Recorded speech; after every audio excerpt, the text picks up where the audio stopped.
അയക്കുമെന്ന് അവള് പറഞ്ഞിട്ടുണ്ട്. മോളും മോടെ സമാധാനത്തിന് വേണ്ടിയാ പാറുവിനെ വിളിച്ചെന്ന് അച്ഛനറിയാം.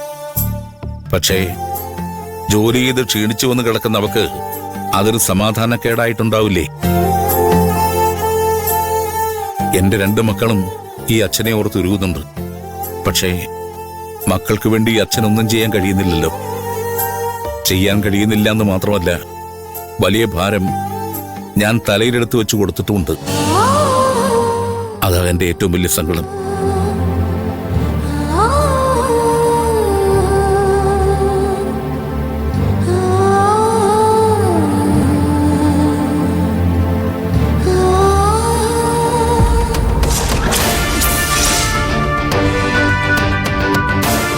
മാം, 2 ക്ലയൻസ് മാമിനെ കാണാൻ വന്നിട്ടുണ്ട്. പക്ഷേ ഈ കേസ് മാം തന്നെ ഏറ്റെടുക്കണമെന്ന് പറഞ്ഞു വന്നിരിക്കുന്നത് ഒരേ കേസിന്റെ ആൾക്കാർ തന്നെയാ. വാദിഭാഗത്തിന് വേണ്ടിയും പ്രതിഭാഗത്തിന് വേണ്ടിയും. കേസ് എന്താണെന്ന് പറഞ്ഞോ? Real estate murder case. Ma'am പത്രത്തിൽ വായിച്ചിട്ടുണ്ടാവും. ഓ, ആ കേസാണോ? വലിയൊരു കാശുകാരൻ അയാളുടെ പുരയിടത്തോട് ചേർന്ന് കിടക്കുന്ന ഒരു പാവപ്പെട്ടവന്റെ വീടിനും പുരയിടത്തിനും വില പറഞ്ഞു. അയാളുടെ കൊട്ടാരം പോലുള്ള വീടിന് സമീപം ഒരു ചെറിയ വീട്. അത് തന്റെ വീടിന്റെ ഭംഗി നശിപ്പിക്കുന്നു എന്നായിരുന്നു അയാൾ പറഞ്ഞ റീസൺ. പക്ഷേ തന്റെ വീടിനോട് സെന്റിമെന്റ്സ് ഉള്ള ആ പാവപ്പെട്ടവൻ അത് അയാൾക്ക് വിൽക്കാൻ തയ്യാറല്ലായിരുന്നു. അതിന്റെ ദേഷ്യത്തിൽ ആ കാശുകാരൻ അയാളെ കൊന്നുകളഞ്ഞു. ആ കേസ് തന്നെയാ മാം. ആ പണക്കാരനും അയാളുടെ മാനേജറും കൂടിയാ മാമിനെ കാണാൻ വന്നിരിക്കുന്നത്. അവര് കേസിനെ കുറിച്ച് എന്നോട് സംസാരിച്ചോണ്ടിരിക്കുമ്പോഴാ കൊല്ലപ്പെട്ട ആളുടെ ഭാര്യയും മകളും കയറി വന്നത്. ഈ കേസ് മാം തന്നെ വാദിക്കണമെന്നാ അവര് പറയുന്നത്. എങ്കിലേ അവർക്ക് നീതി കിട്ടുള്ളൂന്ന്. അവരിൽ ആരുടെ കേസാ ഞാൻ എടുക്കേണ്ടത്? എന്താ തന്റെ അഭിപ്രായം? അത് മാം, മടിക്കണ്ട, പറഞ്ഞോളൂ. കൊല്ലപ്പെട്ട ആളുടെ ഭാര്യയും മകളെയും കണ്ടാൽ തന്നെ അറിയാം. മാമിന്റെ ഫീസ് തരാനുള്ള സാമ്പത്തിക ശേഷിയൊന്നും അവർക്കില്ല. പക്ഷേ ഒരു ബ്ലാങ്ക് ചെക്ക് എന്റെ മുന്നിൽ എടുത്തു വെച്ചതിന് ശേഷമാ പ്രതി കേസിനെ കുറിച്ച് സംസാരിച്ചു തുടങ്ങിയത്. എത്ര ലക്ഷം വേണമെങ്കിലും എഴുതിയെടുത്തോളൂ, എന്നെ എങ്ങനെയെങ്കിലും ഈ കേസിൽ നിന്ന് രക്ഷപ്പെടുത്താൻ സത്യഭാമ വക്കീലിനോട് പറയണം എന്നാ എന്നോട് പറഞ്ഞത്. അപ്പോ ഞാൻ പ്രതിയുടെ കേസ് എടുക്കണമെന്നാണ് താൻ പറഞ്ഞു വരുന്നത്? എത്ര ലക്ഷം വേണമെങ്കിലും തരാന്ന് പറയുമ്പോ അതല്ലേ മാം നല്ലത്? അല്ല, ഒരു കേസ് ഏറ്റെടുക്കുമ്പോ പണം ഇമ്പോർട്ടന്റ് തന്നെയാ. അതിനപ്പുറം മനസാക്ഷിയെ തൃപ്തിപ്പെടുത്തുക കൂടി വേണം. പണമുള്ള ആളുകളെ സേവിക്കാൻ നാട്ടിൽ ഇഷ്ടം പോലെ അഡ്വക്കേറ്റ്സ് ഉണ്ട്. സിറ്റിങ്ങിന് 25ഉം 50 ലക്ഷവും വാങ്ങുന്നവർ. പക്ഷെ നീതി തേടി അലയുന്ന പാവങ്ങളുടെ കൂടെ നിൽക്കുന്ന അഡ്വക്കേറ്റ്സ് വളരെ കുറവായി നാട്ടിൽ. ഈ കേസിൽ കൊല്ലപ്പെട്ട ആ ആളിന്റെ ഭാര്യയുടെയും മകളുടെയും കൂടെ നിൽക്കാനാണ് ഞാൻ ആഗ്രഹിക്കുന്നത്. എന്റെ വക്കീൽ ഫീസ് പോലും തരാൻ ആ അമ്മയ്ക്കും മോൾക്കും കഴിയില്ലെന്നല്ലേ താൻ അവരിൽ കണ്ട പോരായ്മ? 10 പൈസ പോലും ഫീസ് വാങ്ങാതെ ഞാൻ അവരുടെ കേസ് ഏറ്റെടുക്കും. അവർക്ക് നീതി മാത്രമല്ല, ആ പണക്കാരന്റെ കയ്യിൽ നിന്നും മതിയായ നഷ്ടപരിഹാരവും ഞാൻ അവർക്ക് വാങ്ങിക്കൊടുക്കും. പണത്തിന്റെ ഹുങ്കിൽ മതിച്ചു നടക്കുന്നവർക്ക് പാഠമാകുന്ന ഒരു വിധി ഞാൻ നേടിയിരിക്കും. പ്രതിയെ പറഞ്ഞു വിട്ടിട്ട് ആ അമ്മയോടും മകളോടും വരാൻ പറയൂ. ശരി മാം.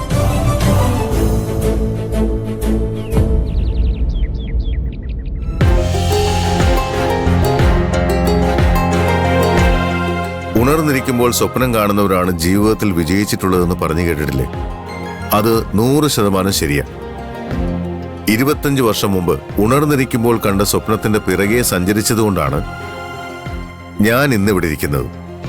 എന്നുവെച്ചാൽ ഞാൻ ഈ ഗാർമെന്റ്സ് തുടങ്ങിയിട്ട് 25 വർഷങ്ങളായി എന്ന്.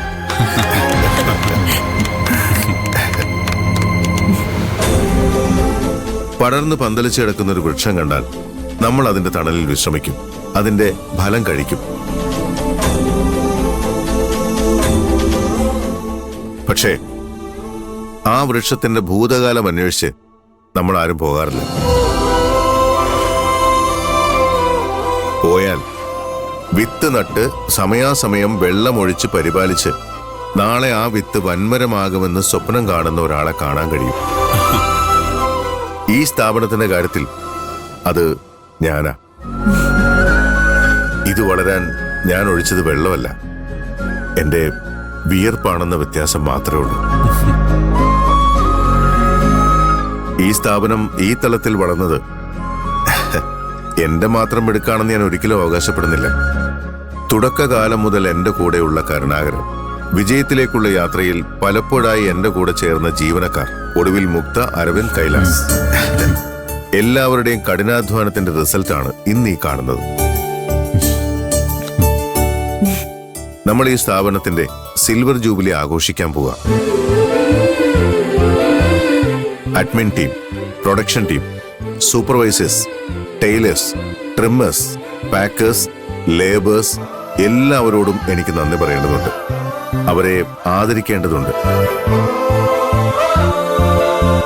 അത് പ്രൗഢഗംഭീരമായ ഒരു ചടങ്ങിൽ വെച്ച് നടത്തണമെന്നാണ് എന്റെ ആഗ്രഹം. 26-ാം വർഷത്തിലേക്ക് കടക്കുമ്പോൾ ഇവിടെ എന്തെങ്കിലും പോരായ്മ ഉണ്ടെന്ന് നിങ്ങൾക്ക് തോന്നുന്നുണ്ടെങ്കിൽ അത് തുറന്നു പറയാം. അത് പരിഹരിച്ച് നമുക്ക് മുന്നോട്ട് പോകാം. ആർക്കെങ്കിലും എന്തെങ്കിലും പരാതിയോ നിർദ്ദേശമോ ഉണ്ടെങ്കിൽ പറയാം. അതെന്തുമാകാം. മാനേജ്മെന്റിനെ കുറിച്ചുള്ള പരാതിയാകാം, സ്റ്റാഫിനെ കുറിച്ചുള്ള പരാതിയാകാം, ലേബേഴ്സിനെ കുറിച്ചുള്ള പരാതിയാകാം.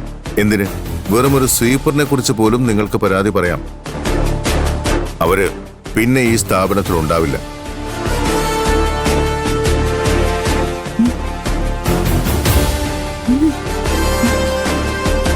എന്താ കരുണാകരൻ, നിങ്ങൾക്ക് ആരെക്കുറിച്ചെങ്കിലും പരാതിയുണ്ടോ? അല്ല, മുക്തയ്ക്ക് പരാതിയുണ്ടോ?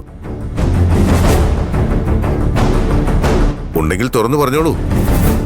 പരാതിയിൽ കഴമ്പുണ്ടെന്ന് മനസ്സിലായാൽ പിന്നെ അയാൾ ഈ ഗാർമെന്റ്സിൽ ഉണ്ടാവില്ല. എത്ര ഉയർന്ന പൊസിഷനിലിരിക്കുന്ന ആളായാലും എത്ര താഴ്ന്ന പൊസിഷനിലെ ആളായാലും തുറന്നു പറഞ്ഞോളൂ. അത് പറഞ്ഞോളൂ.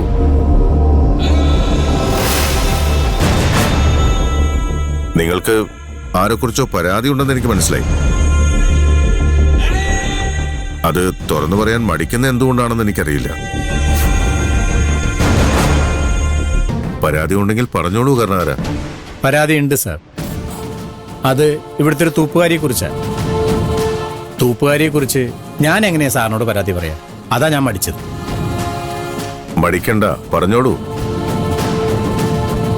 ശമ്പളമായി കൊടുക്കുന്നത് 10 പൈസയാണെങ്കിലും അതുകൊണ്ട് 10 രൂപയുടെ ഗുണം ഈ കമ്പനിക്ക് ഉണ്ടാവണം.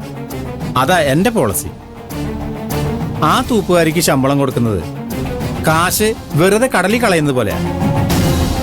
കമ്പനിക്ക് ഒരു ഗുണമില്ല. അവിടെ ഇവിടെ ഇരുന്ന് കുറച്ച് സമയം കളയുന്നല്ലാതെ ഒരു ജോലി അവൾ ചെയ്യില്ല. ഏത് തൂപ്പുകാരിയെ കുറിച്ചാണ് കരുണാകരൻ സാർ പറയുന്നത്? പാർവതിയെ കുറിച്ച്. ജോലി ചെയ്യാതെ ശമ്പളം വാങ്ങുന്നു. ഒരാളെ പറഞ്ഞുവിടാനുള്ള മതിയായ കാരണം തന്നെയാണത്. അവളുടെ കാര്യത്തിൽ കരുണാകരൻ എന്താണെന്ന് വെച്ച് ചെയ്തോളൂ. പാർവതി എന്ന് കേട്ടിട്ട് ഡാഡിക്ക് മനസ്സിലായിട്ടുണ്ടാവില്ല. ഇവിടെ ജോലിക്ക് വന്ന പുതിയ കുട്ടിയില്ലേ, നമ്മളെ പൂജ ചെയ്യാൻ സഹായിച്ച, നമ്മൾ അവളെ അവളുടെ കൂട്ടുകാരികളെയും വീട്ടിൽ വിളിച്ചു വരുത്തി സൽക്കരിച്ചില്ലേ? ഡാഡി ഇത് മറന്നുപോയോ? ഓ, അവളായിരുന്നോ? കരുണാകരൻ സാറ് പറഞ്ഞത് ശരിയായിരിക്കാം. സീപ്പർ ജോലി അവൾ വൃത്തിയായി ചെയ്യുന്നുണ്ടാവില്ല. കാരണം ഇതിനു മുമ്പ് അവൾ ആ ജോലി ചെയ്തിട്ടില്ല. ടൈലർ ജോലിക്ക് അവളോട് വന്നത്. സ്വീപ്പർ ജോലിന്ന് മാറ്റി അവൾക്കറിയാവുന്ന തയ്യൽ ജോലി അവൾക്ക് കൊടുത്താൽ അവളിന്ന് നല്ല റിസൾട്ട് കിട്ടും. അയ്യോ, അത് വേണ്ട അങ്കിൾ. എന്താ മുക്ത? അത് അങ്കിൾ സ്വീപ്പർ ജോലി കൃത്യമായി ചെയ്യാത്തത് കൊണ്ട് ടൈലറായി പ്രൊമോഷൻ കൊടുക്കാന്നുള്ളത് എവിടെയെങ്കിലും കേട്ടിട്ടുണ്ടോ അങ്കിൾ? എനിക്ക് നേരത്തെ പരിചയമുള്ള കുട്ടിയാ. തൽക്കാലം അവൾ ഇവിടെ തന്നെ നിൽക്കട്ടെ.